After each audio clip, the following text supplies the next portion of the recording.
just on the other side of this page, I was just talking about something that I could expose to you, and within like 10 minutes, you'd be like, inner resistance, right? That's something that we all deal with as athletes, and unless you're really at a high level of training or you're in a sport that requires hundreds of seconds, you know, the differences between you and the next person's are hundreds of seconds. But in track, we deal with these terms all the time. So here's the thing, inner resistance, it's actually a real thing that every person is dealing with. And I'm talking about physical resistance. I'm not talking about inner resistance of the heart and the mind. We'll get there later. So right now, what I'm talking about is your body actually holding you back, right? So we all know that we experience some tightness in general, right? So everyone knows what tightness means, but what the average person doesn't understand is that the human body is not very efficient at producing power and force, right? It might be able to generate it, but let me just say this, it's not efficient at transferring it to things. So training is what we're doing to actually increase the force and to make it more efficient at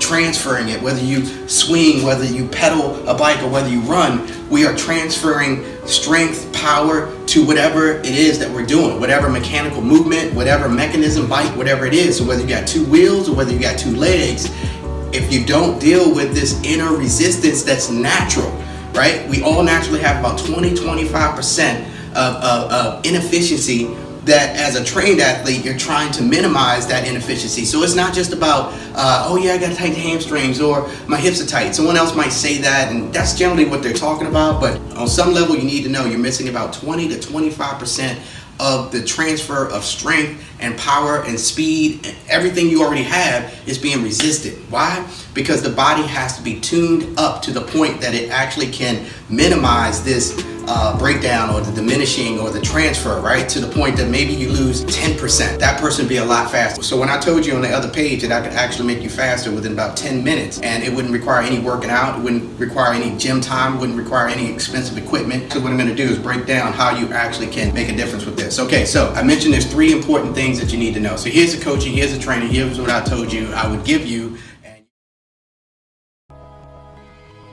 Okay, so the idea is this. You got 3 things. First thing is you got to make sure that the body has proper range of motion, ROM. Put a pin in it. Second thing we have to do is make sure that the brain is set up to communicate to the body. We got the relationship between the hamstring and the quad. So right now the leg is fully extended. So when I raise my leg up in this position right here, these muscles stretched out. See, they got longer. This muscle under here, it got shorter. So these two work together, shortening and lengthening, and both are doing the opposite. So they have a relationship.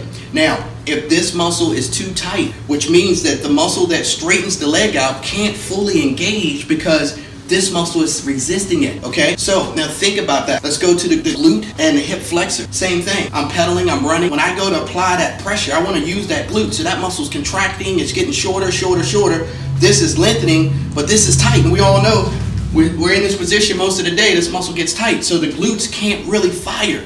I know you've heard people talk about glute activation and are your glutes firing properly and all this other stuff. Well, that's what they're talking about. So at the end of the day, and we're talking about hundreds of seconds going into the first turn, you think that doesn't make a difference? Of course it makes a difference. And the first thing that people do when they start working out is start doing, you know, bench press or push-ups or pull-ups or something like that. Maybe they're doing core, maybe stability training. But most of them skip right over the fact that mobility is the #1 way is to make them mobile. Make them mobile, right? So let's go over the 3 things that makes a difference. First thing you got to do is have the proper dynamic warm-up routine. This is something that doesn't just warm the body up, but it makes sure that your brain is actually communicating to the body and it's optimizing its movements, which means you don't just do old school, you know, jumping jacks, right? You actually would do something that is, you know, multi-planar. It's engaging the quad, glute, core, rotating, stability, you know, all that stuff, dynamic movement. So I'm not going to get directly into what I'm going to have you to do, but I'm telling you right now that there's about 6 to 10 different dynamic moves that once you know them, you know, I've been doing the same ones for 20 years, okay? So that's the first thing, dynamic warm-up, okay? Now on, okay? The next thing you want to move on to is you would think it'd be stretching, but it's not stretching yet, not if you really want to nail it. If you really want to nail it, you want to get into what TPT is. Okay, so if you've seen one of these before, anything like it, a roller, you could use softball, you could use a lacrosse ball. So I'm going to be showing you some strategies that you can use to actually release your muscles before you stretch.